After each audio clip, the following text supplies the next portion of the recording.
ನಮಸ್ಕಾರ, ಸೋನಿ 9 ನ್ಯೂಸ್ಗೆ ಸ್ವಾಗತ. ನಾನು ಪ್ರಭಾವತಿ. ಮೊದಲಿಗೆ ಮುಖ್ಯಾಂಶಗಳು. ಬೀದರ್ ಎಸ್ಬಿಐ ಬ್ಯಾಂಕ್ ಬಳಿ ಹಾಡು ಹಗಲೇ ಶೂಟೌಟ್, ಒಬ್ಬರು ಸಾವು. ಎಟಿಎಂಗೆ ಹಣ ತುಂಬುವ ಸಿಬ್ಬಂದಿ ಮೇಲೆ ದುಷ್ಕರ್ಮಿಗಳ ದಾಳಿ, 93 ಲಕ್ಷ ಲೂಟಿ ಮಾಡಿ ಪರಾರಿಯಾದರು. ಈಶ್ವರ್ ಖಂಡ್ರೆ ಅವರ 62ನೇ ವರ್ಷದ ಹುಟ್ಟುಹಬ್ಬದ ನಿಮಿತ್ತ ವಿಎನ್ ಅಪ್ಪೆ ಫೌಂಡೇಶನ್ ವತಿಯಿಂದ 251 ಹೆಲ್ಮೆಟ್ ವಿತರಣೆ ಮಾಡಲಾಯಿತು. ದೆಹಲಿಯಲ್ಲಿ ನಡೆಯುತ್ತಿರುವ ರೈತರ ಹೋರಾಟಕ್ಕೆ ಬೆಂಬಲಿಸಿ ರೈತರ ಪ್ರತಿಭಟನೆ. ನಗರದ ಅಂಬೇಡ್ಕರ್ ವೃತ್ತದಿಂದ ಜಿಲ್ಲಾಧಿಕಾರಿಗಳ ಕಚೇರಿವರೆಗೆ ಪ್ರತಿಭಟನೆ ಮಾಡುವ ಮುಖಾಂತರ ಜಿಲ್ಲಾಧಿಕಾರಿಗಳ ಮುಖಾಂತರ ಪ್ರಧಾನಮಂತ್ರಿಗೆ ಮನವಿ ಸಲ್ಲಿಸಿದರು. ಭಜನಾ ಸ್ಪರ್ಧೆಗೆ ತೆರೆ, ವಿಜೇತರಿಗೆ ಬಹುಮಾನ ವಿತರಣೆ. ಉನ್ನತ ಪದವಿ ಹುದ್ದೆ ಪಡೆದವರಿಗಿಂತ ಕಲಾವಿದರು ಶ್ರೇಷ್ಠರು. ಬೀದರ್ ತಾಲೂಕಿನ ಅಷ್ಟೂರು ಗ್ರಾಮದಲ್ಲಿ ಪಿಕೆಪಿಎಸ್ ಚುನಾವಣೆಯಲ್ಲಿ ಶಿವಕುಮಾರ್ ಪಾಟೀಲ್ ಗುಮ್ಮ ಅವರ ಪೆನಲ್ಗೆ ಭರ್ಜರಿ ಜಯ. ಗ್ರಾಮಸ್ಥರಿಂದ ವಿಜಯೋತ್ಸವ ಆಚರಣೆ. ಇನಾಮಿ ಜಮೀನು ಕಬಳಿಸಿದ್ದವರ ವಿರುದ್ಧ ಕಠಿಣ ಕ್ರಮ ಕೈಗೊಳ್ಳಿ ಎಂದು ಕರೆದ ಸುದ್ದಿಗೋಷ್ಠಿಯಲ್ಲಿ ಜಾಹಿದಾ ಬೇಗಂ ಮಾತನಾಡುತ್ತಾ ಹೇಳಿದರು. ಸುದ್ದಿಯ ವಿವರಗಳು. ನಗರದ ಶಿವಾಜಿ ಚೌಕ್ ಬಳಿ ಬೆಳ್ಳಂಬೆಳಗ್ಗೆ ಗುಂಡಿನ ಸದ್ದು ಕೇಳಿಸಿದ್ದು, ಎಟಿಎಂಗಳಿಗೆ ಹಣ ಹಾಕುವ ಸಿಬ್ಬಂದಿ ಮೇಲೆ ಗುಂಡಿನ ದಾಳಿ ನಡೆಸಲಾಗಿದೆ. ಬೈಕ್ನಲ್ಲಿ ಬಂದ ದುಷ್ಕರ್ಮಿಗಳು ಎಟಿಎಂಗೆ ಹಣ ಹಾಕುವ ಸಿಬ್ಬಂದಿಗಳ ಮೇಲೆ 5 ಸುತ್ತು ಗುಂಡು ಹಾರಿಸಿ ಪರಾರಿಯಾಗಿದ್ದು, ಗುಂಡಿನ ದಾಳಿಯಿಂದ ಗಂಭೀರವಾಗಿ ಗಾಯಗೊಂಡಿದ್ದ ಗಿರಿ ವೆಂಕಟೇಶ್ ಚಿದ್ರಿ ಎಂಬುವವರು ಸ್ಥಳದಲ್ಲೇ ಮೃತಪಟ್ಟಿದ್ದಾರೆ. ಗುಂಡಿನ ದಾಳಿಯಿಂದ ಗಂಭೀರವಾಗಿ ಗಾಯಗೊಂಡಿದ್ದ ಶಿವಕುಮಾರ್ 26 ವರ್ಷ ಎಂಬುವವರು ಹೆಚ್ಚಿನ ಚಿಕಿತ್ಸೆಗಾಗಿ ಹೈದರಾಬಾದ್ಗೆ ರವಾನೆ ಮಾಡಲಾಗಿದೆ.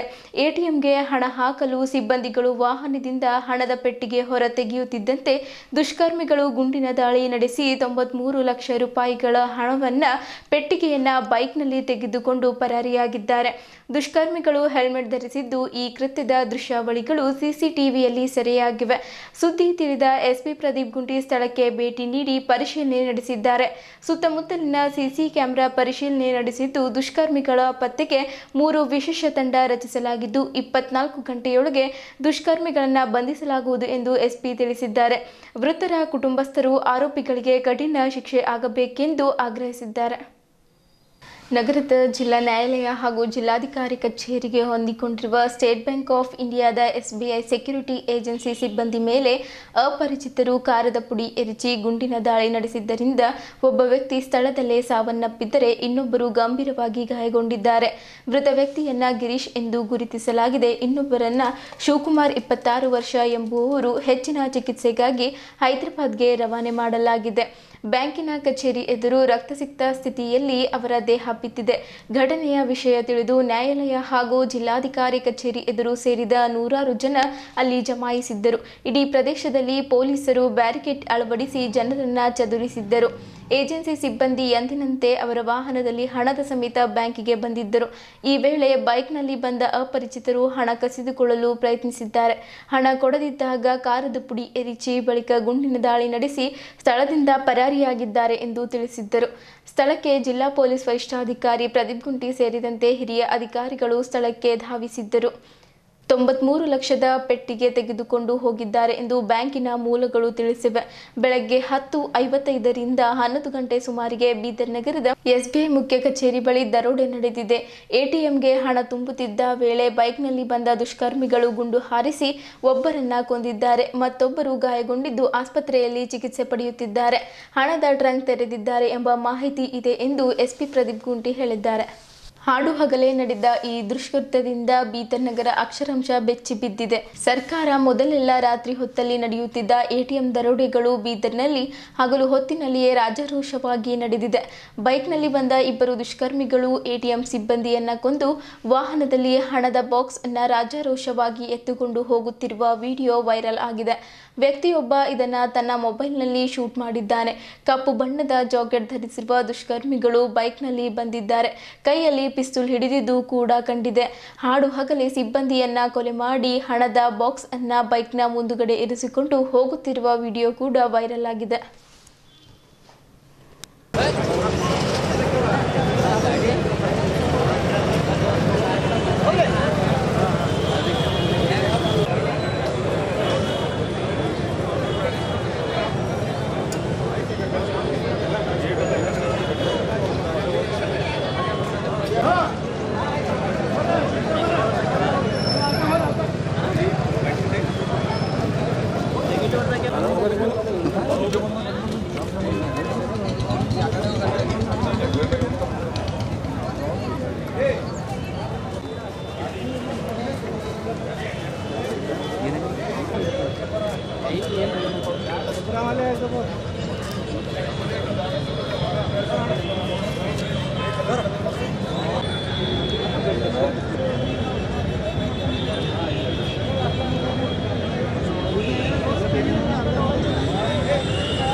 ಕ್ಯಾಶ್ ಪಿಕಪ್ ಮಾಡಿ ಕ್ಯಾಶ್ ಎಲ್ಲ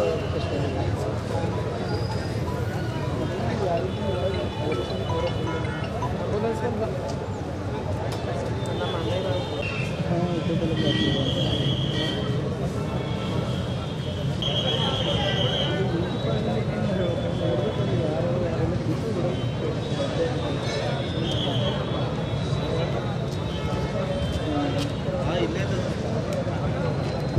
ಅಣ್ಣನ ಇನ್ನು ಇಲ್ಲಿ ಏನಂತಂದರೆ ಈ ಘಟನೆ ನಡೆದ ಬಳಿಕ ಸಾಕಷ್ಟು ಬಿಗುವಿನ ವಾತಾವರಣ ಇದೆ. ಸಾಕಷ್ಟು ಜನ ಏನಂತಂದರೆ ಎಲ್ಲೆಲ್ಲಿಂದೋ ಈ ಘಟನೆ ತಿಳಿದು ಇಲ್ಲಿಗೆ ಬರ್ತಾ ಇರುವ ಕಾರಣಕ್ಕಾಗಿ ಇಲ್ಲಿ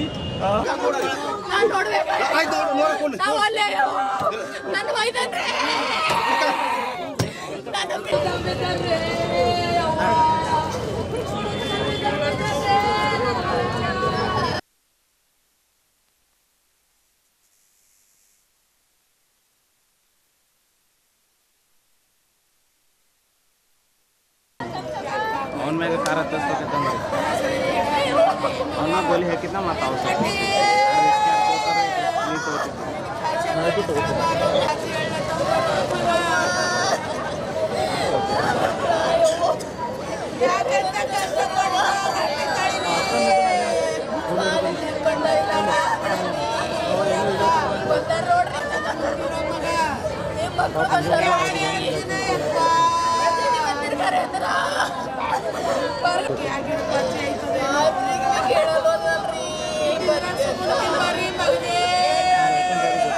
ಏನಿಲ್ಲ ಕ್ಯಾಶ್ ತುಂಬಿಸಿಕೊಳ್ಳುತ್ತಿದ್ದೆವು.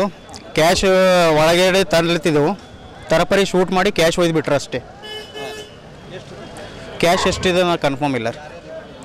ಇವರು ಇಬ್ಬರು ಸಿಬ್ಬಂದಿ, ಅವರು ಇನ್ನೊಬ್ಬ ಗನ್ಮ್ಯಾನ್ ಬಂದಿಲ್ಲ, ಸ್ವಲ್ಪ ಲೇಟ್ ಮಾಡಿ ಬರ್ತೀನಿ ಅಂತಂದರು. ಅವ್ರು ಇಬ್ಬರೇ ಕಾಣಿಸ್ಲತ್ತರು. ಶಿವಾಜಿ ಚೌಕ್ SBI ಬ್ಯಾಂಕ್ ಹತ್ರ ಹೋದ. ಅಲ್ಲಿ ಹೋಗೋಟ್ಕೆ ಆಲ್ರೆಡಿ ಅವರು ಡೆತ್ ಆಗಿಂದಿದ್ದಿತ್ತು. ಪೊಲೀಸರು ಹೇಳಿದ್ರು, ನಾ ಬಲಿಕ್ಕೆ ಹೋಗ್ಲತ್ತರ. ಪೊಲೀಸರು ಅಂದರು ಇಲ್ಲ ಹೋಗ್ಬೇಡಿ ಸರ್, ಅದು ಡೆತ್ ಆಗ್ಯದ ಅಂತಂತ ಹೇಳಿ. ಆಮೇಲೆ ಅವರು ಗೆಳೆಯ ಅದೇ ಡಿಪಾರ್ಟ್ಮೆಂಟ್ದಲ್ಲಿ ಜಿತೇಂದರ್ ಅಂತ ಹೇಳಿ ಕೆಲಸ ಮಾಡ್ತಾರೆ, ಚಿದ್ರಿದವ್ರೆ ಹರ. ಅವ್ರು ಬಂದರು. ಅವ್ರು ಬರ್ತಿಕ್ಕೆ ಡ್ರೈವರಿಗೆ ಫೋನ್ ಮಾಡಿದ್ರೆ ಡ್ರೈವರ್ ಅವ್ರು ಭೀ ಬಂದರು. ಡ್ರೈವರ್ ಅವ್ರಿಗೆ ಕೇಳಿದೆವು ಹೆಂಗಾಯ್ತು ಸರ್ ಇದು ಏನಾಯಿತು ಅಂತಂತಂದ್ರೆ ಡ್ರೈವರ್ ಅವ್ರು ಹೇಳಿದ್ರು ಇಲ್ಲ ಅವರು ಇಬ್ಬರು ಹೆಲ್ಮೆಟ್ ಹಾಕೊಂಡು ಬಂದಾರ. ಇಲ್ಲಿ ಒಬ್ಬ ನಿಂತಿನು ಗೇಟಿಗೆ, ಒಬ್ಬ ಅಲ್ಲಿ ಗಾಡಿ ಬಲ್ಲಿ ಒಬ್ಬ ನಿಂತಿನು. ಅವರು ದುಡ್ಡು ಕ್ಯಾಶ್ ಇದು ಮಾಡ್ಕೊಂಡು ಕಣ್ಣ ಖಾರ ಹಾಕಿ ಏನಪ್ಪ ಅಂತಂತಂದ್ರೆ ಅವ್ರ ಮೇಲೆ ಫೈರ್ ಮಾಡಿ ಅವರು ದುಡ್ಡು ತೊಗೊಂಡು ಹೋಗಿದ್ದಾರೆ ಅಂತಂತ ಹೇಳಿದ್ರು. ಅದಕ್ಕಾಗಿ ನಾವು ಅವ್ರಿಗೆ ಕೇಳಿದ ತಕ್ಷಣ ಎಲ್ಲ ಫ್ಯಾಮ್ಲಿದವ್ರಿಗೆ ಫೋನ್ ಮಾಡಿದೆ. ಎಲ್ಲ ನಮ್ಮ ಕುಟುಂಬಸ್ಥರು ಅಲ್ಲಿಗೆ ಬಂದರು. ಇದು ಏನಪ್ಪ ಅಂದ್ರೆ ಇದು ವ್ಯವಸ್ಥೆ ಇಲ್ಲಿ ತುಂಬ ಹದಗೆಡ್ತಾ ಇದೆ. ಇದಕ್ಕೇನಪ್ಪ ಅಂದ್ರೆ ಅದು ಯಾವ ಏಜೆನ್ಸಿ ಇತ್ತು ಆ ಏಜೆನ್ಸಿ ಅವ್ರಿಗೆ ನಾವು ವಿನಂತಿ ಮಾಡ್ಕೊಳ್ತೀವಿ. ಜಿಲ್ಲಾಡಳಿತಕ್ಕೂ ಕೂಡ ನಾವು ವಿನಂತಿ ಮಾಡ್ಕೋತೇವೆ. ಏನಪ್ಪ ಅಂತಂದ್ರೆ ಕುಟುಂಬಸ್ಥರಿಗೆ ಏನಾದರೂ ನೀವು ನಮ್ಮ ಕುಟುಂಬಕ್ಕೆ ಏನಾದರೂ ಸಹಾಯ ಮಾಡಬೇಕು. ಯಾಕಂದ್ರೆ ಅದೇನು ದುಡ್ಡು ನಮ್ದಿರಲಿಲ್ಲ, ಅದು ದುಡ್ಡು ಯಾರ್ದು ಜೀವ ಯಾರ್ದು ಹೋಗಿನಂಗೆ ಆಗ್ಯದ. ಹೀಗಾಗಿ ಇದಕ್ಕೆ ಏಜೆನ್ಸಿಯವರು ಮತ್ತು ಜಿಲ್ಲಾಡಳಿತ ಇದಕ್ಕೆ ಏನಾದರೂ ಸೂಕ್ತ ಕ್ರಮ ಕೈಗೊಳ್ಳಬೇಕು. ಆ ಕುಟುಂಬಸ್ಥರಿಗೆ ಏನಾದರೂ ನ್ಯಾಯ ದೊರಕಿಸ್ಕೊಳ್ಬೇಕಂತಂಥೇಳಿ ನಮ್ಮ ಮಾಧ್ಯಮದ ಮಿತ್ರರ ಮುಖಾಂತರ ನಾನು ಕೇಳಕ್ಕೆ ಬಯಸ್ತೀನಿ. ಗಾರ್ಡ್ ಮ್ಯಾನ್ ಇದ್ದಿದ್ದಿಲ್ಲ ಅಂತ, ಗಾರ್ಡ್ ಮ್ಯಾನ್ ಅವ್ರು ಇದ್ದಿಲ್ಲ ಅಂತಂದ್ರೆ ದುಡ್ಡೇ ಕಳಿಸ್ಬಾರ್ದಿತ್ತು. ಅವ್ರು ಯಾಕೆ ದುಡ್ಡು ಕಳಿಸ್ಕೊಟ್ಟರು? ಇದು ಏನು ಬೇಕಂತ ಆಗ್ಯದ ಏನಾಗ್ಯದ ನಮಗಂತೂ ಗೊತ್ತಾಗ್ತಾ ಇಲ್ಲ. ಒಂದು ವೇಳೆ ಗಾರ್ಡ್ ಇಲ್ಲ, ಸೆಕ್ಯೂರಿಟಿ ಗಾರ್ಡ್ ಇಲ್ಲ ಅಂತಂತಾರೆ ಇವ್ರು ದುಡ್ಡೇ ಕಳಿಸ್ಕೊಡ್ಬಾರ್ದಿತ್ತು. ಆದರೂ ಕೂಡ ಇವರು ದುಡ್ಡು ಏನಪ್ಪ ಅಂತಂದ್ರೆ ಕಳಿಸ್ಕೊಟ್ಟಿದ್ದಾರೆ.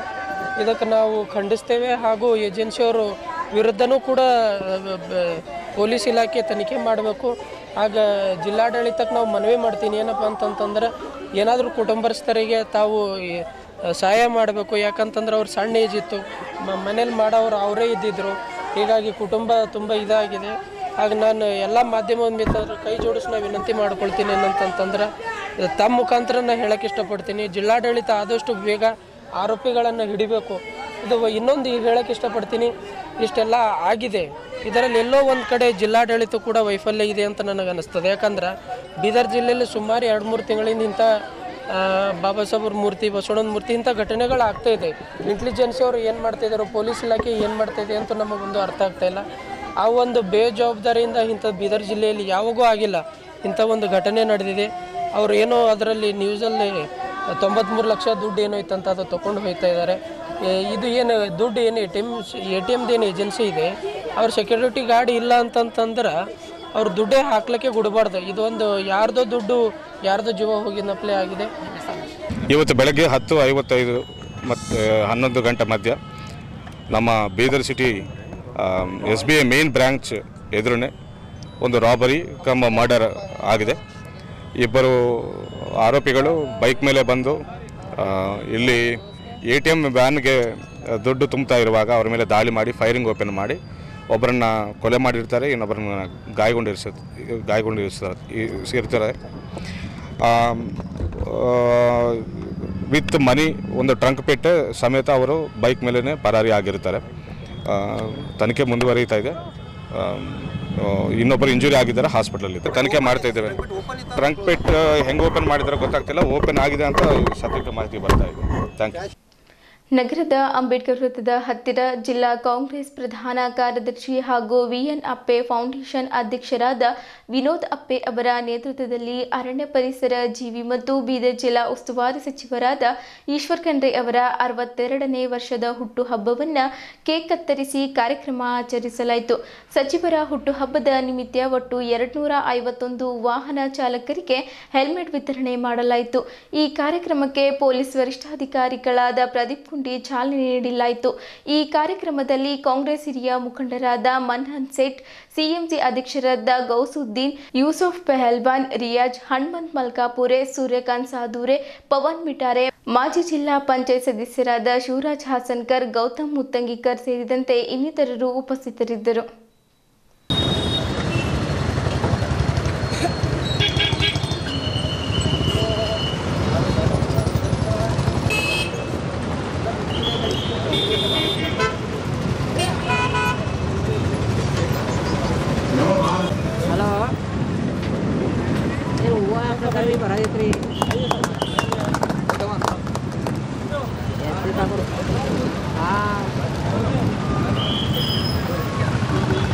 ಡಾಕ್ಟರ್ ಬಾಬಾ ಸಾಹೇಬ್ ಅಂಬೇಡ್ಕರ್ ಅವರಿಗೆ ಡಾಕ್ಟರ್ ಬಾಬಾ ಸಾಹೇಬ್ ಅಂಬೇಡ್ಕರ್ ಅವರಿಗೆ ಸಂವಿಧಾನ ಶಿಲ್ಪಿ ಬಾಬಾ ಸಾಹೇಬ್ ಅಂಬೇಡ್ಕರ್ ಅವರಿಗೆ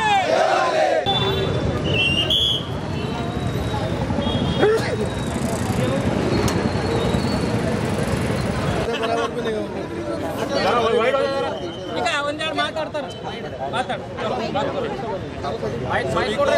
Happy birthday to you. Happy birthday to you. Happy birthday dear Ishwar Khande ji. Happy birthday to you. Thank you. Right. ಗಾಡಿ ಬಿಡ್ರಿ ಸರ್. ಓಕೆ. ಹೆಲ್ಮೆಟ್ ಹಾಕೊಂಡೆ ಗಾಡಿ ಗಾಡಿ ಬಿಡ್ರಿ. ನಡ್ರಿ ಮುಂದೆ ಹಿಂಗ್ ಬರ್ರಪ್ಪ. ಅಲ್ಲಿ ಸರ್ ಕಾಣುವಂತ ಹೆಲ್ಮೆಟ್ ತಗೋರಿ ವಿಕಾಸ್, ಹೆಲ್ಮೆಟ್ ತಗೋರಿ. ಒಂದು ಆಗ್ರೆ ಚಲೋ ರೈಟ್ ಕುಡ್ದವರಿ. ಈಗ ಒಬ್ಬರಿಗೆ ಹಾಕಿ ಎಷ್ಟು ತಗೋದ್ರಿ? ಹಾಂ ಕೈತರ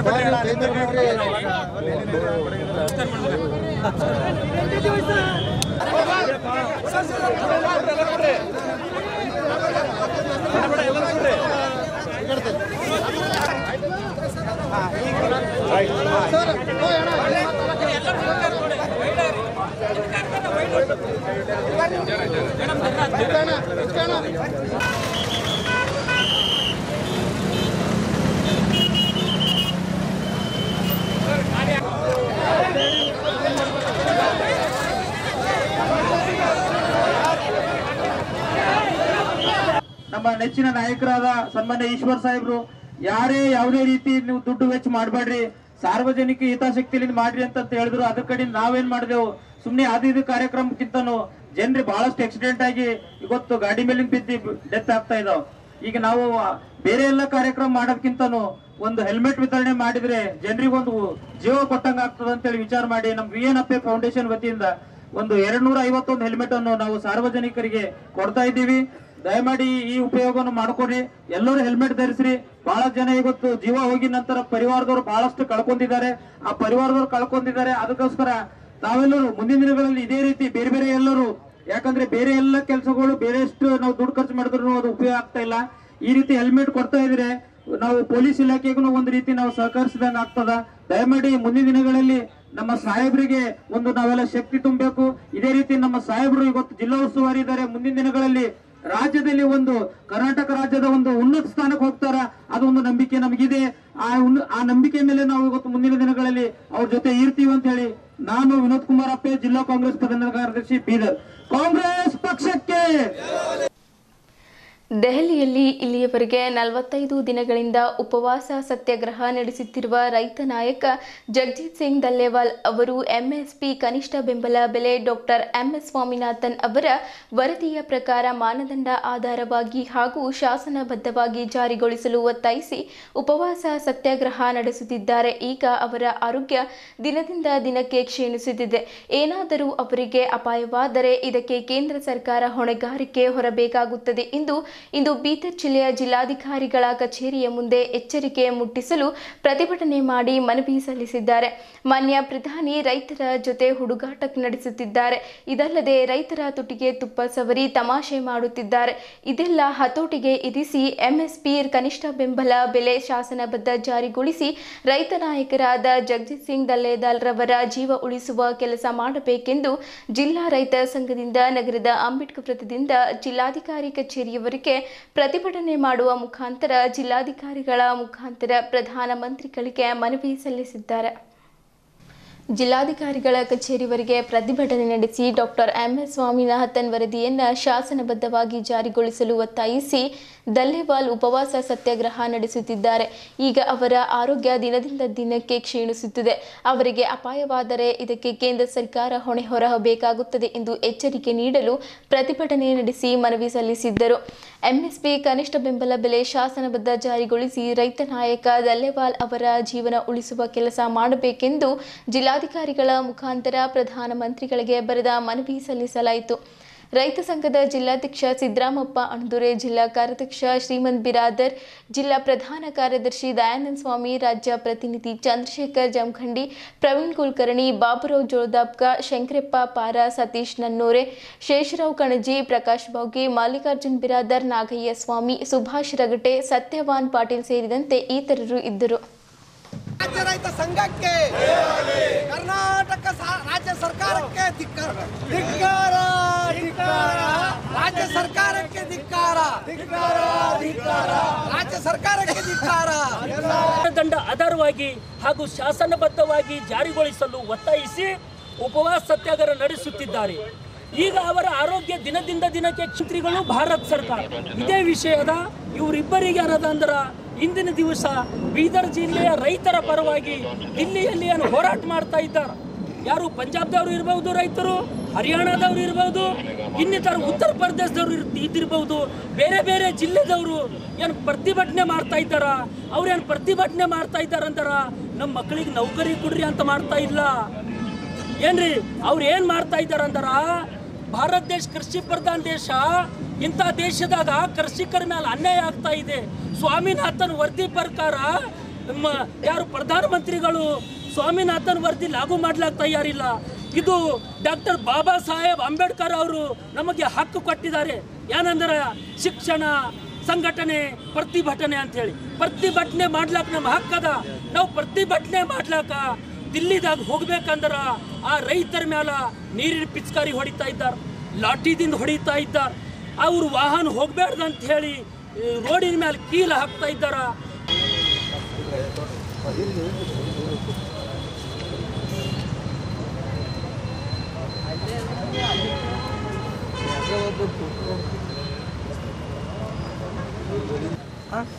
ನಮ್ಮ ರೈತರ ಮೇಲೆ ದಿವಸಕ್ಕೆ ದಿವಸ ಭಾಳ ಅನ್ಯಾಯ ಆಗ್ತಾ ಇದೆ. ರೈತ ಬಹಳ ಸಂಕಷ್ಟದಲ್ಲಿ ಸಿಕ್ಬಿದ್ದಾನ.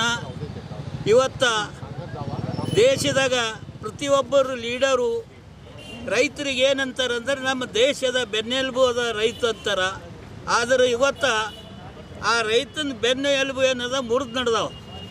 ಕಾರಣ ಏನದ ಅಂದ್ರೆ ಈ ಗೌರ್ಮೆಂಟ್ದು ಏನು ಪಾಲಿಸಿ ಅವ, ರಾಜ್ಯ ಸರ್ಕಾರದಾಗಲಿ ಕೇಂದ್ರ ಸರ್ಕಾರದಾಗಲಿ, ಇವು ಪಾಲಿಸಿ ಇದ್ರದಿಂದ ರೈತ ದಿವ್ಸಕ್ಕೆ ದಿವಸ ಏನದ ಅಂದ್ರೆ ಕಷ್ಟದಾಗ ಸಿಗ್ಬಿಡತ್ತಾನ.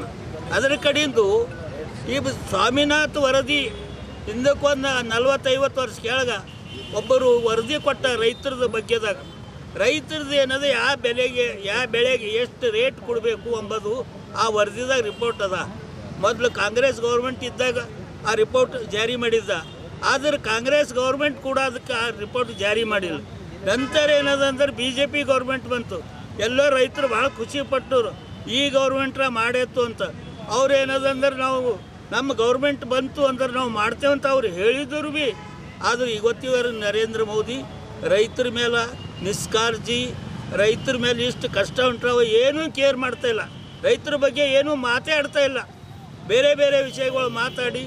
ಹಿಂಗಾಗಿ ಏನದಂದ್ರೆ ರೈತರು ಭಾಳ ಸಂಕಷ್ಟದಾಗ ಸಿಗಿದ್ದಾರೆ. ದಿಲ್ಲಿದಾಗ ನಮ್ಮ ರೈತರದ್ದು ಕಡೆಯಿಂದ ರೈತರ ಪರವಾಗಿ ಕಡೆಯಿಂದ ಹತ್ತಿನ ಪಂಜಾಬ್ ರೈತರು ಏನೋ ಹೋರಾಟ ಕುಂತಾರ. ಅವರು ಉಪವಾಸ ಸತ್ಯಾಗ್ರಹ ಕುಂತಾರ. ಊಟ ಇಲ್ಲ, ತಿಂಡಿ ಇಲ್ಲ. MSP ರೇಟ್ ಹೆಚ್ಚಿಗೆ ಆಗಬೇಕು, ಸ್ವಾಮಿನಾಥನ್ ವರದಿ ಜಾರಿ ಆಗಬೇಕಂದು ಅವರು ಅಲ್ಲಿ ಹೋರಾಟ ಕುಂತಾರ. ಅವ್ರಿಗೆ ಗೊತ್ತ ನಮ್ಮ ಹೋರಾಟ ಆ ದಿಲ್ಲಿದಾಗ ಏನು ಕುಂತಾರ, ಅವ್ರಿಗೆ ನಮ್ಮ ಸಮರ್ಥನೆ ಅದಂತ ನಮ್ಮ ಬೀದರ್ ಜಿಲ್ಲಾದ ರೈತರ ಕಡೆಯಿಂದ ನಾ ಹೇಳ್ತಾ ಇದ್ದ. ಆದ ಕಡೆಯಿಂದ ಇದು ಸರ್ಕಾರ ಪ್ರಧಾನಮಂತ್ರಿ ಇವ್ರು ಏನದಂದ್ರೆ ಸ್ವಾಮಿನಾಥನ್ ವರದಿ ಜಾರಿ ಮಾಡಬೇಕು, MSP ರೇಟ್ ಹೆಚ್ಚು ಮಾಡಬೇಕಂತ ಈ ಮುಖಾಂತರ ತಮಗೆ ತಿಳಿಸ್ತಾ ಇದ್ದೆ. ಜೈ ಹಿಂದ್, ಜೈ ಕರ್ನಾಟಕ. ಉನ್ನತ ಪದವಿ ಹುದ್ದೆ ಪಡೆದವರು ಶ್ರೇಷ್ಠರು ಎನ್ನುವ ಭಾವನೆ ನಮ್ಮೆಲ್ಲರ ಮನಸ್ಸಿನಲ್ಲಿ ಅಡಗಿದೆ. ಈ ಭಾವನೆ ಬದಲಾಗಬೇಕು. ಹಣದಾಸೆಗೆ ಜೋತು ಬೀಳದೆ ನಮ್ಮ ನೆಲಮೂಲದ ಕಲೆ ಸಂಸ್ಕೃತಿ ಉಳಿಸಿ ಬೆಳೆಸಲು ತಮ್ಮ ಸರ್ವಸ್ವವನ್ನು ತ್ಯಾಗ ಮಾಡಿ ಕಲೆಯನ್ನು ಉಳಿಸುತ್ತಿರುವ ಕಲಾವಿದರು ಶ್ರೇಷ್ಠರು ಎನ್ನುವ ಆಲೋಚನೆ ಬರಬೇಕು ಎಂದು ಸ್ವಾಗತ ಸಮಿತಿ ಅಧ್ಯಕ್ಷರಾದ ಬಸವರಾಜ ಧನ್ನೂರ್ ಹೇಳಿದ್ದರು. ಅವರು ಕಲ್ಯಾಣ ಕರ್ನಾಟಕ ಕಲಾವಿದರ ಒಕ್ಕೂಟದ ದ್ವಿತೀಯ ವರ್ಷದ ವಾರ್ಷಿಕೋತ್ಸವ ಸಂಭ್ರಮದ ಅಂಗವಾಗಿ ಕರ್ನಾಟಕ ಜಾನಪದ ಅಕಾಡೆಮಿ ಬೆಂಗಳೂರು ಹಾಗೂ ಸಂತಕವಿ ಕನಕದಾಸ ಮತ್ತು ತತ್ವಪದಕಾರರ ಅಧ್ಯಯನ ಕೇಂದ್ರ ಬೆಂಗಳೂರು ಇವರ ಸಹಕಾರದೊಂದಿಗೆ ಆಯೋಜಿಸಿದ ಕಲ್ಯಾಣ ಕರ್ನಾಟಕ ವಿಭಾಗ ಮಟ್ಟದ ತತ್ವಪದಕಾರರ ಸಮಾವೇಶ, ಭಜನಾ ಸ್ಪರ್ಧೆ ಹಾಗೂ ಕಲ್ಯಾಣ ಕರ್ನಾಟಕ ಕಲಾರತ್ನ ಪ್ರಶಸ್ತಿ ಪ್ರದಾನ ಮತ್ತು ರಾಜ್ಯೋತ್ಸವ ಪ್ರಶಸ್ತಿ ಪುರಸ್ಕೃತರಿಗೆ ಅಭಿನಂದನಾ ಸಮಾರೋಪ ಸಮಾರಂಭದಲ್ಲಿ ಭಜನಾ ಸ್ಪರ್ಧೆಯಲ್ಲಿ ವಿಜೇತರಿಗೆ ಪ್ರಶಸ್ತಿ ಪ್ರದಾನ ಮಾಡಿ ಮಾತನಾಡಿದ್ದರು. ಬೆಂಗಳೂರಿನಲ್ಲಿ ನಕಲಿ ಕಲಾವಿದರ ಹಾಗೂ ಮಾಶಾಸನ ಕೊಡಿಸುವುದಾಗಿ ಮೋಸ ಮಾಡುವವರ ಸಂಖ್ಯೆ ಹೆಚ್ಚಾಗಿದೆ. ಕಲಾವಿದರು ಎಚ್ಚರದಿಂದಿರಬೇಕೆಂದು ಕಲ್ಯಾಣ ಕರ್ನಾಟಕ ಕಲಾವಿದರ ಒಕ್ಕೂಟದ ಸಂಸ್ಥಾಪಕ ಅಧ್ಯಕ್ಷ ವಿಜಯಕುಮಾರ್ ಸೋನಾರೆ ಕರೆ ನೀಡಿದ್ದರು. ಅವರು ಕಲ್ಯಾಣ ಕರ್ನಾಟಕ ಕಲಾವಿದರ ಒಕ್ಕೂಟದ ದ್ವಿತೀಯ ವರ್ಷದ ವಾರ್ಷಿಕೋತ್ಸವದ ಪ್ರಯುಕ್ತ ಜಾನಪದ ಅಕಾಡೆಮಿ ಬೆಂಗಳೂರು, ಕನಕದಾಸ ಮತ್ತು ತತ್ವಪದಕಾರರ ಅಧ್ಯಯನ ಕೇಂದ್ರ ಬೆಂಗಳೂರು ಇವರ ಸಹಕಾರದೊಂದಿಗೆ ಕಲ್ಯಾಣ ಕರ್ನಾಟಕ ವಿಭಾಗ ಮಟ್ಟದ ತತ್ವಪದಕಾರರ ಸಮಾವೇಶ, ಭಜನಾ ಸ್ಪರ್ಧೆ ಹಾಗೂ ಕಲ್ಯಾಣ ಕರ್ನಾಟಕ ಕಲಾರತ್ನ ಪ್ರಶಸ್ತಿ ಪ್ರದಾನ ಮತ್ತು ರಾಜ್ಯೋತ್ಸವ ಪ್ರಶಸ್ತಿ ಪುರಸ್ಕೃತರಿಗೆ ಅಭಿನಂದನಾ ಸಮಾರೋಪ ಸಮಾರಂಭದಲ್ಲಿ ಕಲಾವಿದರಿಗೆ ಮೋಸ ಮಾಡುವವರ ಬಗ್ಗೆ ಸರ್ಕಾರ ಗಮನ ಹರಿಸಬೇಕು. ಇಲ್ಲದಿದ್ದರೆ ಮುಂದಿನ ದಿನಗಳಲ್ಲಿ ಒಕ್ಕೂಟದಿಂದ ಸಂಬಂಧಿತ ಇಲಾಖೆಯ ವಿರುದ್ಧ ಹೋರಾಟ ಕೈಗೊಳ್ಳಲಾಗುವುದು ಎಂದು ಎಚ್ಚರಿಸಿದ್ದರಲ್ಲದೆ ಕಲಾವಿದರ ಕ್ಷೇತ್ರದಿಂದಲೂ ವಿಧಾನ ಪರಿಷತ್ಗೆ ಸದಸ್ಯರನ್ನ ಆಯ್ಕೆ ಮಾಡಬೇಕು ಎಂದರು. ಸ್ವಾಗತ ಸಮಿತಿ ಅಧ್ಯಕ್ಷ ಬಸವರಾಜ ಧನ್ನೂರ್ ಭಜನಾ ಸ್ಪರ್ಧೆಯಲ್ಲಿ ವಿಜೇತರಾದವರಿಗೆ ಪ್ರಶಸ್ತಿ ಪ್ರದಾನ ಮಾಡಿ ಮಾತನಾಡಿ, ತಂತ್ರಜ್ಞಾನ ಹೆಚ್ಚಳದಿಂದ ಜೋಕುಳಪದ, ಸುಗ್ಗಿಪದ, ಸೋಬಾನೆ ಪದ, ಗೀತಗಾಯನ ನಶಿಸುತ್ತಿವೆ. ಕಲಾ ವಿವಾದವನ್ನು ಉಳಿಸಿ ಬೆಳೆಸುವ ಜವಾಬ್ದಾರಿ ನಮ್ಮ ಮೇಲಿದೆ. ಈ ಹಿನ್ನೆಲೆಯಲ್ಲಿ ಕಲ್ಯಾಣ ಕರ್ನಾಟಕ ಕಲಾವಿದರ ಒಕ್ಕೂಟ ಕಲಾವಿದರಿಗೆ ನ್ಯಾಯ, ಸ್ಥಾನಮಾನ, ಗೌರವ ನೀಡುವ ಜೊತೆಗೆ ವೇದಿಕೆ ಕಲ್ಪಿಸುವ ಕೆಲಸ ಮಾಡುತ್ತಿದೆ ಎಂದು ಶ್ಲಾಘಿಸಿದ್ದರು.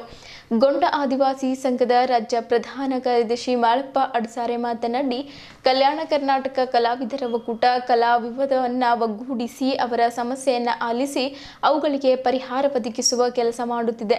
ಇದರಿಂದ ಇನ್ನೂ ಹೆಚ್ಚಿನ ಕೆಲಸ ಆಗಬೇಕಾದರೆ ಇವರಿಗೆ ಅಧಿಕಾರ ಸಿಗಬೇಕು ಎಂದರು. ಹುಲಸೂರು ಗುರುಬಸವೇಶ್ವರ ಸಂಸ್ಥಾನ ಮಠದ ಡಾಕ್ಟರ್ ಶಿವಾನಂದ ಮಹಾಸ್ವಾಮಿಗಳು ಆಶೀರ್ವಚನ ನೀಡಿದ್ದರು. ಬಹುಮಾನ ಭಜನಾ ಸ್ಪರ್ಧೆಯಲ್ಲಿ ಪ್ರಥಮ ಬಹುಮಾನ ಪಡೆದ ಗುರುಲಿಂಗೇಶ್ವರ ಭಜನಾ ತಂಡ ಬಳ್ಳಾರಿ, ದೇವನಾಮ ಪ್ರಿಯ ಅಶೋಕ ಭಜನಾ ತಂಡ ರಾಯಚೂರು, ವೀಣಾಪಾಣಿ ಭಜನಾ ತಂಡ ಭಂಗೂರು ಬೀದರ್, ಸಪ್ತಸ್ವರ ಭಜನಾ ತಂಡ ಔರಾದ್, ದ್ವಿತೀಯ ಬಹುಮಾನ ಪಡೆದ ಮಲ್ಲಿಕಾರ್ಜುನ್ ಭಜನಾ ತಂಡ ಬೆಳ್ಕುಣಿ, ಏಕಲವ್ಯ ಭಜನಾ ತಂಡ ತಡ್ಕಲ್ ರಾಯಚೂರು, ಸಿದ್ಧಾರೂಢ ಭಜನಾ ಮಂಡಳಿ ಬಳ್ಳಾರಿ ಹಾಗೂ ತೃತೀಯ ಬಹುಮಾನ ರೇವಣಸಿದ್ದೇಶ್ವರ ತಂಡ ಗುಂಪ, ಸ್ಯಾಂಬಲ್ ತಂಡ ಇಮಾಂಪುರ್, ಬೀರಲಿಂಗೇಶ್ವರ ಭಜನಾ ಮಂಡಳಿ ನಾಗರಾಳ್ ಭಾಲ್ಕಿಗೆ ಬಹುಮಾನ ವಿತರಣೆ ಮಾಡಲಾಯಿತು. ಪ್ರಥಮ ಬಹುಮಾನ 50,000, ದ್ವಿತೀಯ 25,000 ಹಾಗೂ ತೃತೀಯ ಬಹುಮಾನ 15,000 ರೂಪಾಯಿಗಳನ್ನು ವಿಜೇತರಿಗೆ ಹಂಚಿಕೆ ಮಾಡಿ ನೀಡಲಾಯಿತು. ಕಲಾವಿದರ ಒಕ್ಕೂಟದ ಕಾರ್ಯದರ್ಶಿ ಪ್ರಕಾಶ್ ಅಂಗಡಿ, ಡಿಎಸ್ಎಸ್ ರಾಜ್ಯ ಸಂಘಟನಾ ಸಂಚಾಲಕ ಮಾರುತಿ ಬೌದ್ಧೆ, ಫರ್ನಾಂಡಿಸ್ ಇಪ್ಪುಳಗಾವ್, ಸುನಿಲ್ ಬಾವಿಕಟ್ಟಿ, ಚಂದ್ರಕಾಂತ್ ಹಳಕೇಡ್ಕರ್, ಎಸ್ಪಿ ಹರಿಕೃಷ್ಣ, ನಾಗಯ್ಯ ಸ್ವಾಮಿ, ಅಮರೇಶ್ ವೇಷಗಾರ್, ಲಲಿತಾ ಪವಾರ್, ಸುನಿಲ್ ಕಡ್ಡೆ, ನಾರಾಯಣಪ್ಪ ಮಾಡ್ಸಿರ್ವಾರ್ ಇತರರು ಇದ್ದರು. ತತ್ವ ಪದಕಾರ ಎನ್ನುವುದು ಈಗಿನ ಕಾಲದಲ್ಲಿ ಇರಲಿ, ಹಿಂದಿನ ಕಾಲದಲ್ಲಿ ಇರಲಿ, ಆದರೆ ಹಿಂದಿನ ಕಾಲದ ತತ್ವ ಪದಕಾರರ ಪದಗಳನ್ನೇ ಬೇರೆ, ಈಗ ಬರೆದಿರ್ತಕ್ಕಂಥ ತತ್ವ ಪದಕಾರರ ಪದಗಳನ್ನೇ ಬೇರೆ. ನಾನು ಅದರಲ್ಲಿ ವಿಂಗಡಣೆ ಮಾಡಿ ಹೇಳ್ತಿದ್ದೇನೆ. ಯಾಕಂದರೆ ಆಗಿನ ತತ್ವ ಪದಕಾರರು ಅಜಗಜಾಂತರ ಅಂತರದ, ಈಗಿನ ತತ್ವ ಪದಕಾರರು ನಡೆ ಇರೋಂಗೆಲ್ಲ ಬರೀ ನುಡಿ ಇರ್ತದೆ. ಆದರೆ ಹಿಂದಿನ ತತ್ವ ಪದಕಾರರಲ್ಲಿ ನಡೆ ಮತ್ತು ನುಡಿ ಎರಡೂ ಇದ್ದು, ನಡೆದಂತೆ ನುಡಿತಿದ್ರು, ನುಡಿದನ್ನು ಬರಿತಿದ್ರು. ಆದರೆ ಇಲ್ಲಿ ನಮ್ಮಲ್ಲಿ ಏನಾಗಿದೆ, ಈಗಿನ ಕಾಲದಲ್ಲಿ ವಚನಕಾರ, ನಾನು ವಚನ ಬರಿತಿದ್ದೇನೆ, ನಾನು ತತ್ವ ಪದಗಳನ್ನು ಬರೆದೇನೆ, ಒಂದಲ್ಲ ಎರಡಲ್ಲ, ನನ್ನ ತತ್ವ ಪದಗಳು ಗ್ರಂಥ ರೂಪದಲ್ಲಿ ಬಂದಿದ್ದಾವೆ. ಅದು ಹಿಂದಿನ ತತ್ವ ಪದಕಾರರು ಬರೆದಿರ್ತಕ್ಕ ನಾವು ಶಬ್ದ ಜೋಡಣೆ ಮಾಡ್ತೀವಿ ಹೊರತಾಗಿ. ಶಬ್ದ ಜೋಡಣೆ ಮಾಡಿ ಏನು ಮಾಡ್ತಿದ್ದಾರೆ, ತತ್ವ ಪದಗಳನ್ನು ಬರಿತಿದ್ದೇವೆ. ಹಿಂದಿನವರು ಶಬ್ದ ಜೋಡಣೆಗಳನ್ನು ಮಾಡ್ತಿದ್ದಿಲ್ಲ. ಅವರು ಸಹಜವಾಗಿ ಏನು ಕೇಳಿದಾಗ ಜನರನ್ನ ಮಧ್ಯದಲ್ಲಿ ಇದ್ದುಕೊಂಡು ಏನು ಪದ್ಯಗಳನ್ನು ಹಾಡ್ತಿದ್ರಲ್ಲ, ಅವು ಅದ್ಭುತವಾದಂಥ ತತ್ವ ಪದಗಳಿದ್ದು. ಅದಕ್ಕಾಗಿ ನಮ್ಮ ತತ್ವ ಪದಕ್ಕೂ ಮತ್ತು ಹಿಂದಿನ ತತ್ವ ಪದಕ್ಕೂ ಭಾಳ ಅಜಗಜಾಂತರ ಅಂತರದ ಹೇಳ್ತಾರೆ. ಕಡವಿಯೂರು ಶಿಶುನಾಳ ಶರೀಫ್ ಹೇಳ್ತಾನೆ, ಹುಟ್ಟಿದ್ದು ಹೊಲೆ ಮನೆ, ಬಿಟ್ಟು ಹೊಂಟಿ ಕಾಯಿ ಮಣೆ, ಎಷ್ಟಿದ್ದಾರೆ ಏನಿದು ಖಾಲಿ ಮಣಿ, ಖಾಲಿ ಮಣಿ. ಹಂಗೆ ಒಂದಿನ ಖಾಲಿ ಮಣಿ ಇರೋದು. ನಾವು ಎಷ್ಟು ಗಳಿಸಿದ್ರೆ ಏನದು ಹೇಳ್ರಿ, ನಾವು ಕೋಟ್ಯಾಧೀಶರಿದ್ದಿರ್ಬೋದು, ನಾವು ಅಥವಾ ಏನು ಬೇಕಾ ಒಂದು ಕಿಲೋ ಗಂಟೆ ನಾವು ಬಂಗಾರ ಗಳಿಸ್ಬೋದು. ಅವೆಲ್ಲ ಗಳಿಸಿದ್ರೆ ಏನಂತ ಕೇಳಿದಾಗ ಒಂದು ದಿನ ನಾವು ಸತ್ತ ಮೇಲೆ ಒಂದು ಗುಂಜಿ ಕೂಡ ಏನು ಕೇಳಿದ್ರೆ ನಮ್ಮ ಜೊತೆ ಬರೋಂಗಿಲ್ಲ. ಅವು ಯಾವನೂ ಬರೋಂಗೆ, ಎಲ್ಲ ಖಾಲಿ ಮಣಿ ಅದ. ನಿಜವಾದಂಥ ಮನೆಗೆ ಹೋಗ್ಬೇಕಾದ್ರೆ ತತ್ವ ಪದಗಳನ್ನು ಓದಬೇಕು. ತತ್ವ ಪದಗಳು ಯಾವ ರೀತಿ ಬರೆದಿದ್ದಾರೆ, ಯಾವ ರೀತಿ ಅದರೊಳಗಿರ್ತಕ್ಕಂಥ ಅನುಭವದ ಅಡಿಗೆ ಏನದಲ್ಲ, ಅದನ್ನು ನಾವು ಏನು ಅರ್ಥ ಮಾಡಿಕೊಂಡು ನಡೆದ್ರೆ ಏನಾಗ್ತದೆ, ನಿಜವಾಗಿ ನಮ್ಮ ಜೀವನದಲ್ಲಿ ಸಾರ್ಥಕ ಆಗ್ತಕ್ಕಂಥ ಮಾತನ್ನು ಈ ಸಂದರ್ಭದಲ್ಲಿ ಹೇಳಿ, ಅವರು ಅಡ್ಡಾಡಿ ಇವತ್ತು ಒಂದು ಸಂಘಟನೆ ರೂಪಿಸಿ ಗೊತ್ತಾ, ಅವರು ಪ್ರಕಾಶ್ ಅಂಗಡಿ ಅವರಿಗೆ ಏನು ಕೆಲಸ ಮಾಡ್ತಾರೆ, ಅದು ನಮ್ಮ ಬೀದರ್ ಜಿಲ್ಲೆಯ ದಲಿತ ಸಂಘರ್ಷ ಸಮಿತಿ ಪರವಾಗಿ ಹಾಗೂ ಎಲ್ಲ ಜನತೆ ಪರವಾಗಿ ನಾನು ಗೊತ್ತಾಗ್ತದೆ. ಯಾಕಂತಂದ್ರಾಗ ಕೆಲಸ ಮಾಡೋರು ಭಾಳ ಕಮ್ಮಿ ಜನ, ಅವ್ರಿಗೆ ಹೊರದಂಬಿಸೋ ಕೆಲಸ ಮಾಡ್ಬೇಕು ನಾವು. ಆದ್ರೆ ಅಂಥ ಕೆಲಸ ನಮ್ಮಲ್ಲಿ ಭಾಳ ಕಮ್ಮಿ ಜನ ಇದ್ದೇವೆ. ಇವತ್ತು ಒಂದು ಸಂಘಟನೆ ಹುಡ್ಕೋತಂದ್ರೆ ಮತ್ತೊಂದು ಸಂಘಟನೆ ಪಕ್ಕದಾಗೆ ಹುಡ್ಕೋತದು. ಅದು ಗೊತ್ತಾ ಅಂಥ ಕೆಲಸ ನಡ್ಲಾರ್ದಂಗೆ ಗೊತ್ತಾ, ಇವನು ಕಲ್ಯಾಣ ಕರ್ನಾಟಕಕ್ಕೆ ಗೊತ್ತಾ ಯಾರಿಗೂ ಧ್ವನಿ ಇಲ್ಲ, ಧ್ವನಿ ಕೊಡಬೇಕಾಗ್ತದೆ. ಮನಾರವರು ಬೆಳಗನ ಬೇಗನ ಕುಂತು ಹಾಡ್ತಾರ, ಅವ್ರಿಗೆಲ್ಲರೂ ಕೂಡ ಬರೀ ಒಂದು ಹಾಡ್ಸ್ಕೊಂಡು ಈಟೇನ ಅನ್ನಂಗೆ ಅವ್ರಿಗೆ. ಆದ್ರೆ ಅವರು ಏನು ವಿಚಾರಗಳು ಗೊತ್ತಾ ತಿಳ್ಕೊಬೇಕಾದವ್ರು. ನಮಗೆ ಏನು ಗೊತ್ತಾ ಸೌಹಾರ್ದತೆ ತರ್ತಾರೆ ಗೊತ್ತಾ. ಇವತ್ತು ನಿನ್ನೆ ಬಂದಂಥ ಕಲಾವಿದರು ಅನ್ನೋ ಒಂದು ವಿನಂತಿ ಇತ್ತು, ನಿನ್ನೆ ನಡು ಬಂದಿರಿ. ಇವತ್ತೊಮ್ಮೆ 35-40 ಕಲಾವಿದರು ಬಂದಿರು. ನೀವು ಒಬ್ಬರದೊಬ್ಬರು ಅಟ್ಲೀಸ್ಟ್ ಅಡ್ರೆಸ್ ಬರ್ಕೋಬೇಕಾಗಿತ್ತು. ನಮ್ದು ಸೌಹಾರ್ದತೆ ಬೆಳೀತದ, ನಾವು ಫ್ರೆಂಡ್ಶಿಪ್ ಐತೇವು, ಎಲ್ಲಿನವ್ರು ಬಂದೇವು ಏನಿಲ್ಲ ಅಂತಂದು ಈ ಸೌಹಾರ್ದತೆ ಬೆಳೆಸೋಂಥ ಕೆಲಸ ಇತ್ತು. ಅದಕ್ಕೆ ನಾವು ಒಬ್ಬರದೊಬ್ಬರು ಅಡ್ರೆಸ್ ಬರ್ಕೋಬೇಕು. ಎಲ್ಲೇ ಹೋಗಲಿ ನಾವು 4 ಮಂದಿ ಸೇರಿದೆವು ಅಂದ್ರೆ ಒಬ್ಬರೊಬ್ಬರು ಅಡ್ರೆಸ್ ಬರ್ಕೋಬೇಕು. ಅಂಥ ಕೆಲಸ ಆಗಬೇಕಿದು. ಅಂಥ ಒಂದು ಸೌಹಾರ್ದತೆ ನಡೆಯುವಂಥ ಕೆಲಸದಲ್ಲಿ ಇವತ್ತು ಅವರು ಮಾಡಿದ್ದಾರೆ. ನಾ ಈ ಒಕ್ಕೂಟದ ಎಲ್ಲರಿಗೂ ಸ್ನೇಹಿತರಿಗೆ ಅಭಿನಂದಿಸ್ತೀನಿ. ನನಗೆ ಇಷ್ಟು ಸಮಯಗಳು ಕೂಡ ತಾವೆಲ್ಲ ಕುಂತು ಒಕ್ಕೂಟ ನನ್ನನ್ನೇ ಹೇಳ್ಕೊಳ್ಳೋದಲ್ಲ, ಇಡೀ ಬೀದರ್ ಜಿಲ್ಲೆ ಸಮಸ್ತ ಸಾಹಿತಿಗಳು, ಬುದ್ಧಿಜೀವಿಗಳು, ಕಲಾವಿದರೆಲ್ಲರೂ ನನಗೆ ತನ ಮನದ ಸಹಾಯ ಮಾಡಿ ಈ ಕಾರ್ಯಕ್ರಮ ಸರ್ಕಾರ ಕನ್ನಡ ಮತ್ತು ಸಂಸ್ಕೃತಿ ಜನಪದ ಅಕಾಡೆಮಿ ಸಹಕಾರದೊಂದಿಗೆ ಮತ್ತು ಕನಕದಾಸ ಅಧ್ಯಯನ ಪೀಠ ಸಹಕಾರದೊಂದಿಗೆ ಅವರು ಸ್ವಲ್ಪ ಅಲ್ಪ ಹೆಲ್ಪ್ ಮಾಡ್ತೀನಿ ಅಂದ್ರೆ, ಆದರೆ ಯಾವುದೇ ಸರ್ಕಾರದ ಹೆಚ್ಚು ಹಣ ತೊಗೊಳ್ಳಲ್ಲ. ಅದನ್ನೇ ಇವತ್ತು ನಮ್ಮದು ಬೀದರ್ನ ಸಮಸ್ತ ಜನ ರೊಟ್ಟಿಯಿಂದ, ಬುಕುಡಿ ಖಾರದಿಂದ ಮತ್ತು ತರಕಾರಿಯಿಂದ ನನಗೆ ಉಚಿತವಾಗಿ ಇವತ್ತು ಕಾರ್ಯಕ್ರಮ ಮಾಡಕ್ಕೆ ಸಹಕಾರ ಮಾಡಿದ್ದಾರೆ. ಅದಕ್ಕಾಗಿ ನಾನು ಕಲ್ಯಾಣ ಕನ್ನಡ ಕಲಾವಿದರ ಒಕ್ಕೂಟದ ಅಧ್ಯಕ್ಷನಾಗಿ 2 ದಿನಗಳ ಕಾಲ ಇಂಥ ಅದ್ಭುತವಾಗಿ ಕಾರ್ಯಕ್ರಮ ಆಯಿತು. ತತ್ವಪದ ಅಂತಕ್ಕಂಥದ್ದು ಬೀದರ್ ಜಿಲ್ಲೆಯಲ್ಲಿ ತೋರಿಸ್ತಕ್ಕಂಥದ್ದು.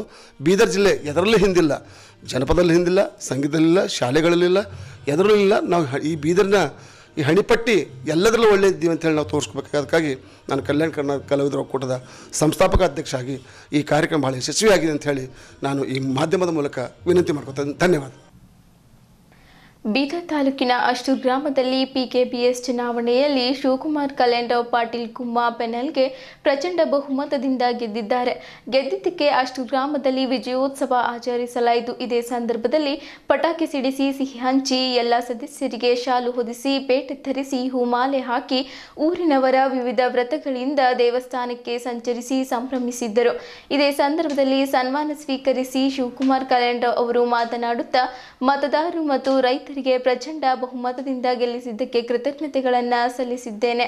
ಅಷ್ಟೂರ್ ಅಲ್ಲದೆ ಗುಮ್ಮ, ನಂದಗಾಂವ್, ತಾಜ್ಲಾಪುರ್, ಸೋಲ್ಪುರ್, ಮಾಳಿಗಾಂವ್ ರೈತರು ಮತದಾನ ಸಲ್ಲಿಸಿದ್ದಾರೆ. ಮುಂದಿನ ದಿನಗಳಲ್ಲಿ 12 ಜನ ಸದಸ್ಯರು ಸೇರಿ ಒಳ್ಳೆಯ ರೀತಿಯ ಕೆಲಸ ಮಾಡುತ್ತೇವೆ ಎಂದು ಮಾತನಾಡುತ್ತಾ ಹೇಳಿದರು. ಈ ಸಂದರ್ಭದಲ್ಲಿ ಶಿವಕುಮಾರ್ ಪಾಟೀಲ್ ಗುಮ್ಮ, ರಮೇಶ್ ಪಾಟೀಲ್ ಅಷ್ಟೂರ್, ವಿನೋದ್ ಬಸರ್ಗಿ ಅಷ್ಟೂರ್, ಸಂಜುಕುಮಾರ್ ರತನ್ಗುಂಡ, ಬಕ್ಕಪ್ಪ ಗುಮ್ಮ, ತುಕಾರಾಮ್ ಅಷ್ಟೂರ್, ನಿಂಗಪ್ಪ ನಂದಗಾಂವ್, ಶಿವಾಜಿ ಪಾಟೀಲ್ ನಂದಗಾಂವ್, ಮೊಹಮ್ಮದ್ ಅಹಮದ್ ತಾಜ್ಲಾಪುರ್, ತುಕಾರಾಮ್ ಕಲಾಲ್ ಅಷ್ಟೂರ್, ಮಹಾದೇವಿ ಪಾಟೀಲ್ ಅಷ್ಟೂರ್, ಸಂಗಮ್ಮ ನಂದಿ ಅಷ್ಟೂರ್ ಸದಸ್ಯರು ಸೇರಿದಂತೆ ಶಶಿಧರ್ ಪಾಟೀಲ್ ಅಷ್ಟೂರ್, ಪ್ರಕಾಶ್ ಪಾಟೀಲ್ ಅಷ್ಟೂರ್, ವೀರ್ಶೆಟ್ಟಿ ಖಾನಾಪುರೆ, ಶಿವಕುಮಾರ್ ನಾಗಲ್ಗಿದ್ದಿ ಅಷ್ಟೂರ್, ಬಸವರಾಜ್ ಪಾಟೀಲ್ ಅಷ್ಟೂರ್, ಶಿವರಾಜ್ ಪಾಟೀಲ್ ಅಷ್ಟೂರ್, ವಿಜಯ್ ಕುಮಾರ್ ಬಾಬ್ಶೆಟ್ಟಿ ಗುಮ್ಮ, ಕುಶಲ್ ರಾವ್ ಅಷ್ಟೂರ್, ವೀರ್ಶೆಟ್ಟಿ ತಮ್ಗಾರ್ ಅಷ್ಟೂರ್, ಬಾಬುರಾವ್ ಕಮಠಾಣ್, ಸುಭಾಷ್ ಪಾಟೀಲ್ ಗುಮ್ಮ, ಶರಣು ಪಾಟೀಲ್ ಗುಮ್ಮ ಸೇರಿದಂತೆ ಇತರರು ಉಪಸ್ಥಿತರಿದ್ದರು.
ಗ್ರಾಮದ ಮತದಾರರಿಗೆ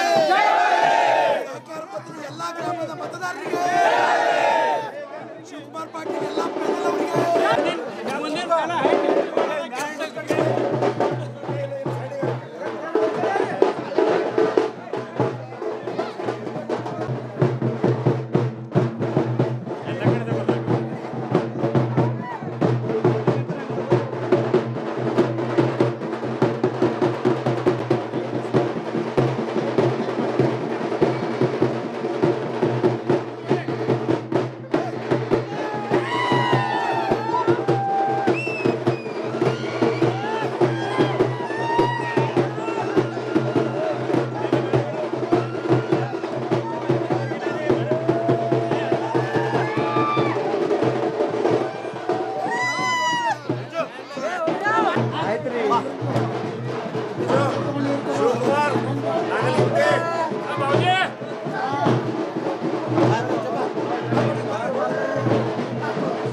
ನಾವು ಪ್ರಧಾನಮಂತ್ರಿ ಜನೌಷಧಿ ಕೇಂದ್ರವನ್ನು ಪ್ರಾರಂಭ ಮಾಡಿದ್ದೇವೆ ಸುಮಾರು 3 ತಿಂಗಳ ಕೆಳಗೆ.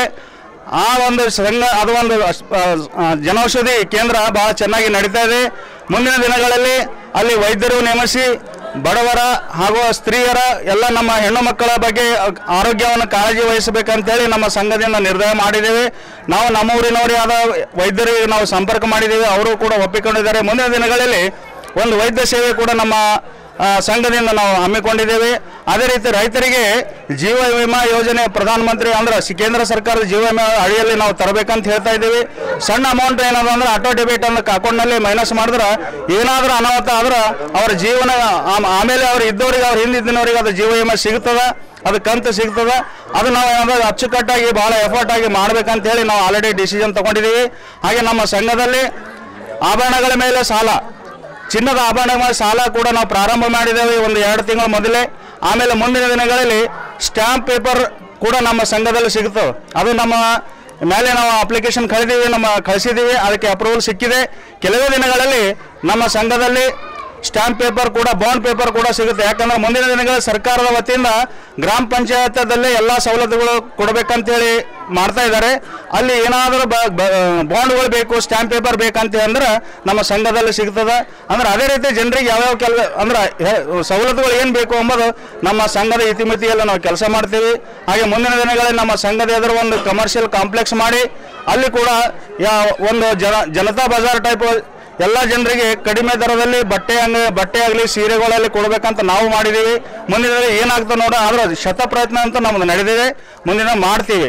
ಹಾಗೂ ಈ ಒಂದು ಸಹಕಾರ ಈ ಒಂದು ಕೆಲಸಗಳು ಮಾಡಬೇಕಾದ್ರೆ ನಮ್ಮ ರೈತ ಬಾಂಧವರು ನಮಗೆ ಸದಾ ನಮ್ಮ ಬೆನ್ನಿಂದಿದ್ದಾರೆ. ಹಾಗೂ ನಮ್ಮ ಅಷ್ಟೂರು ಗ್ರಾಮದ ಹಾಗೂ ನಮ್ಮ ಕ್ಷೇತ್ರದ ಎಲ್ಲ ಮನೆತನಗಳು ಕೂಡ ನಮ್ಮ ಬೆನ್ನಿಗೆ ನಿಂತವ. ನಮ್ಮ ಅಷ್ಟೂರಿನಲ್ಲಿ Mali Patil family, police Patil family, ಹಾಗೂ ಕಸರಗಿ ಫ್ಯಾಮಿಲಿ, ನಾಗಲಗಿದ್ದಿ ಫ್ಯಾಮಿಲಿ, ಹಾಗೂ ಕಮಠಾಣೆ ಫ್ಯಾಮಿಲಿ, ಹಾಗೂ ಡೋಮ್ನೆ ಫ್ಯಾಮಿಲಿ, ರತನಗೊಂಡ ಕಾಳಗೊಂಡ ಫ್ಯಾಮಿಲಿ, ಎಲ್ಲ ಫ್ಯಾಮಿಲಿಗಳು ಅಂದ್ರೆ ಏನಂದ್ರೆ ಎಲ್ಲ ಸಮಾಜದವರು ಎಲ್ಲ ಧರ್ಮದವರು ನಮಗೆ ಸಪೋರ್ಟ್ ಮಾಡಿದ್ದಾರೆ. ಈ ಒಂದು ಯಾಕಂದ್ರೆ ನಾನು ಆ್ಯಕ್ಚುಲಿ ಹೇಳ್ಬೇಕಂದ್ರೆ ನಾನು ಪಕ್ಕದ ಊರಿನ ಗುಮ್ಮ ಗ್ರಾಮದವರು. ಆದರೆ ಇಲ್ಲಿ ನಮ್ಮ ಸೋದರತಿ ಕೂಡ ಪೊಲೀಸ್ ಪಾಟೀಲ್ ಫ್ಯಾಮಿಲಿ, ನಮ್ಮ ಮಾಲಿ ಪಾಟೀಲ್ ನಮ್ಮ ಸೋದರತಿ ಇದ್ದಾರೆ. ಅಂದರೆ ಎಲ್ಲ ಜನರು, ಎಲ್ಲ ಧರ್ಮದವರು, ಎಲ್ಲ ಸಮಾಜದವರು ನನಗೆ ಬೇರೆ ಅಂತ ತಿಳಿದಲ್ಲಾದ್ರೆ ನನಗೆ ಜೀವಕ್ಕಿಂತ ಹೆಚ್ಚಾಗಿ ನನಗೆ ಪ್ರೀತಿ ಕೊಟ್ಟು ನನಗೆ ಸಹಕರಿಸಿದ್ದಾರೆ. ಅವರಲ್ಲಿಗೆ ಧನ್ಯವಾದಗಳು ಹೇಳ್ತೀನಿ. ಈ ಒಂದು ಋಣ ಎಂದಿಗೂ ನಾನು ಮರೆಯೋದಿಲ್ಲ. ಯಾಕಂದ್ರೆ ಬಸವಣ್ಣವರು ಹೇಳಿದಾಗೆ ಇವ ನಾರವ ಅಂದ್ರೆ ಇವ ನಮ್ಮವ ಅಂತೇಳಿ ನಮ್ಮ ಅಷ್ಟೂರು ಗ್ರಾಮಸ್ಥರು ಎಲ್ಲ ನಮ್ಮ ವ್ಯಾಪ್ತಿ ಎಲ್ಲ ರೈತ ಬಾಂಧವರು ನನಗೆ ಸ್ವೀಕರಿಸಿದ್ದಾರೆ. ಅವರಿಗೆ ಅವರ ವಿಶ್ವಾಸಕ್ಕೆ ನಾನು ಧಕ್ಕೆ ತರಲಾರದಪ್ಲೆ ನಾವು ಕೆಲಸ ಮಾಡ್ತೀವಿ. ನಮ್ಮ ನಿರ್ದೇಶಕರು ಎಲ್ಲರೂ ಕೂಡಿ ಒಂದು ರೈತರ ಜೀವನದಲ್ಲಿ ಏನಾದರೂ ನಮ್ಮ ಸಂಘದಿಂದ ನೆಮ್ಮದಿ ಹಾಗೂ ಅವರಿಗೆ ಒಂದು ಸಪೋರ್ಟ್, ನಮ್ಮ ಹಿಂದೆ ಒಂದು ಸಂಘ ಇದೆ, ನಮಗೆ ಸಪೋರ್ಟ್ ಆಗ್ತಾರಂತ ಒಂದು ವಿಶ್ವಾಸ ನಾವು ಹುಟ್ಟುವ ಕೆಲಸ ಮಾಡ್ತೀವಿ ಅಂತ ಹೇಳಿ. ಜಮೀನು ಕಬ್ಬಳಿಸಿದ ಭೂಮಾಫಿಯಾಗಳಿಗೆ ಶಿಕ್ಷೆ ನೀಡಿ ನಮ್ಮ ಜಮೀನು ನಮಗೆ ವಾಪಸ್ಸು ಕೊಡಬೇಕೆಂದು ಇನಾಮಿ ಜಮೀನು ಭೂಮಾಲೀಕರು ಜಾಹಿದಾ ಬೇಗಂ ಆಗ್ರಹಿಸಿದ್ದಾರೆ. ನಗರದ ಜಿಲ್ಲಾ ಪತ್ರಿಕಾ ಭವನದಲ್ಲಿ ಸುದ್ದಿಗೋಷ್ಠಿ ಉದ್ದೇಶಿಸಿ ಮಾತನಾಡಿರುವ ಅವರು, ತಾಲೂಕಿನ ಗೋರ್ನಳ್ಳಿ ಗ್ರಾಮದಲ್ಲಿ ಇರುವ ಸರ್ವೆ ನಂಬರ್ 60, 61, 62ರಲ್ಲಿ 43 ಎಕರೆ 4 ಕುಂಟೆ ನಮ್ಮ ಜಮೀನು ಇದ್ದು, ನಮ್ಮ ಅಜ್ಜ, ಮುತ್ತಜ್ಜ, ತಾತ, ಮುತ್ತಾತ ಅವರಿಗೆ ಈ ಜಮೀನು ಇನಾಮು ರೂಪದಲ್ಲಿ ಪಡೆದಿದ್ದರು. 70 ವರ್ಷಗಳ ಹಿಂದೆ ನಮ್ಮ ಪೂರ್ವಜರು ಆ ಗ್ರಾಮದ ಮುಖಂಡರಾದ ಗುಂಡಪ್ಪ, ನರಸಪ್ಪ, ಮಲ್ಲಪ್ಪ ಎನ್ನುವವರಿಗೆ ಉಳುಮೆ ಮಾಡಿಕೊಂಡು ಬದುಕಲು ಈ ಜಮೀನು ನೀಡಿದ್ದರು. ಆದರೆ ಈ ಮೇಲೆ ತಿಳಿದ ವ್ಯಕ್ತಿಗಳು ನಮ್ಮ ಜಮೀನನ್ನ ನಗರಸಭೆ ಸದಸ್ಯ ಶಶಿ ಹೊಸಳ್ಳಿ, ಕಾಂಗ್ರೆಸ್ ಮುಖಂಡ ಶೌಕತ್ ಅಲಿ ಹಾಗೂ ಸನ್ರೈಸ್ ಕಾಲೇಜಿನ ಮಾಲೀಕರಾದ ಮಹಮ್ಮದ್ ಗೌಸ್ ಈ ಮೂವರು ಸೇರಿ ನಮ್ಮ ಇನಾಮಿ ಜಮೀನನ್ನ ಗುಂಡಪ್ಪ, ನರಸಪ್ಪ, ಮಲ್ಲಪ್ಪ ಅವರ ಮಕ್ಕಳ ಬಳಿ 2022ರಲ್ಲಿ ಪಡೆದಿದ್ದರು. ಇದು ಕಾನೂನು ಬಾಹಿರವಾಗಿ ನಡೆದಿರುವ ವ್ಯವಹಾರ ಆಗಿದ್ದು, ಜಮೀನು ಅಕ್ರಮವಾಗಿ ಪಡೆದಿರುವ ಹಾಗೂ ಇವರನ್ನ ಮಾರಿದವರ ವಿರುದ್ಧವೂ ಕ್ರಮ ಜರುಗಿಸಬೇಕೆಂದು ಹೇಳಿದ್ದರು. ಮೊಹಮ್ಮದ್ ಗೌಸ್ ಅವರ ಮೊಟೇಷನ್ ರದ್ದುಪಡಿಸುವಂತೆ ಬೀದರ್ ಸಹಾಯಕ ಆಯುಕ್ತರಲ್ಲಿ ಕೇಸ್ ದಾಖಲಿಸಿದ್ದೇವೆ. ತಹಶೀಲ್ ಕಚೇರಿಯಲ್ಲಿ ನಮ್ಮ ಕೇಸ್ಗೆ ಸಂಬಂಧಿಸಿದ ಇನ್ನುಳಿದ ದಾಖಲೆಗಳು ಅಲ್ಲಿನ SDA ಓಂಕರ್ ಅವರು ಅಕ್ರಮವಾಗಿ ಪಡೆದು ಅದನ್ನು ನಮ್ಮ ಜಮೀನು ಖರೀದಿಸಿದ ಆ ಮೂವರಿಗೆ ಕೊಟ್ಟಿರುತ್ತಾರೆ. ಇದಕ್ಕಾಗಿ ನಾವು ಅವನ ವಿರುದ್ಧ ದೂರು ಸಲ್ಲಿಸಿದ್ದಾಗ ಅವನ ಮೇಲೆ FIR ದಾಖಲಿಸಲಾಗಿದೆ. ಈಗ ಯಾವುದೇ ದಸ್ತಾವೇಜುಗಳು ತಹಶೀಲ್ ಕಚೇರಿಯಲ್ಲಿ ಇಲ್ಲದ ಕಾರಣ ಬೀದರ್ SC ಮೊಟೇಷನ್ ರದ್ದತಿಗೆ ಸಂಬಂಧಿಸಿದ ಕೇಸ್ಗೆ ಯಾವುದೇ ತೀರ್ಪು ನೀಡದೆ ತಮ್ಮಲ್ಲಿಯೇ ಉಳಿಸಿಕೊಂಡಿದ್ದಾರೆ. ನಮ್ಮ ಜಮೀನು ಎನ್ನೆ ಆಗಿದ್ದು ಇದನ್ನು ರದ್ದುಗೊಳಿಸಬೇಕೆಂದು ಕಲಬುರಗಿ ಉಚ್ಚ ನ್ಯಾಯಾಲಯದಲ್ಲಿ ಕಟ್ಲೆ ಹೂಡಲಾಗಿತ್ತು. ಉಚ್ಚ ನ್ಯಾಯಾಲಯವು ಇನಾಮಿ ಜಮೀನು ಅಪಿಲೇಟ್ ಟ್ರಿಬ್ಯುನಲ್ ಬೆಂಗಳೂರು ಹಾಗೂ ಕಲಬುರಗಿ ಹೋಗುವಂತೆ ತೀರ್ಪು ನೀಡಿದೆ. ಈಗ ನಾವು ಈ ಅಪಿಲೇಟ್ ಟ್ರಿಬ್ಯುನಲ್ಗೆ ದಾವೆ ಹೂಡಿದ್ದೇವೆ ಎಂದು ತಿಳಿಸಿದ್ದ ಅವರು, ಈ ವಿವಾದ ಭೂಮಿ ಖರೀದಿಸುವವರ ಎಚ್ಚರ ವಹಿಸಿ ಇದನ್ನು ಖರೀದಿಸಬಾರದೆಂದು ಬೀದರ್ ಜಿಲ್ಲೆಯ ಸಾರ್ವಜನಿಕರಲ್ಲಿ ಮನವಿ ಮಾಡುವುದಾಗಿ ಜಾಹಿದಾ ಬೇಗಂ ಹೇಳಿದ್ದರು. ಜಮೀನ್ದಾರರ ಕುಟುಂಬಸ್ಥರಾದ ಅಹಮದುದ್ದೀನ್, ಅತ್ರಬ್ಬಿ, ಜಹಾಂಗೀರ್, ಮೆಹಮೂದ್ ಹುಸೇನ್, ಯಾವರ್ ಹುಸೇನ್, ಖಲೀಲ್ ಹಾಗೂ ಇತರರು ಪತ್ರಿಕಾಗೋಷ್ಠಿಯಲ್ಲಿದ್ದರು. ಇಲ್ಲಿಯವರೆಗೂ ಸುದ್ದಿ ಕೊಟ್ಟಿದ್ದು ನಾನು ಪ್ರಭಾವತಿ. ಮುಂದಿನ ಸುದ್ದಿಯೊಂದಿಗೆ ಮತ್ತೆ ಭೇಟಿಯಾಗೋಣ. ವಂದನೆಗಳು.